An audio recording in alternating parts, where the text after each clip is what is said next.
A sister said, from an Islamic website, I've learned that a urine affected kilt or mattress should be wiped with wet cloth 3 times for purification. My question is, why 3 times? Isn't one sufficient? What you have read is wrong.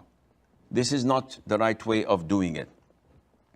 Whenever there is a spot of contaminated with urine, we have to submerge this spot with water, then dry it off.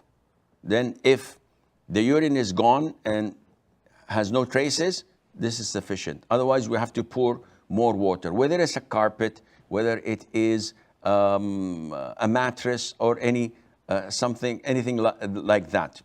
The dalil is that when a man from the Bedouins, a nomad, came to the masjid and he urinated in it, the Prophet ﷺ told them to wait until he is through, and then he ordered them to pour a bucket of water on that urine.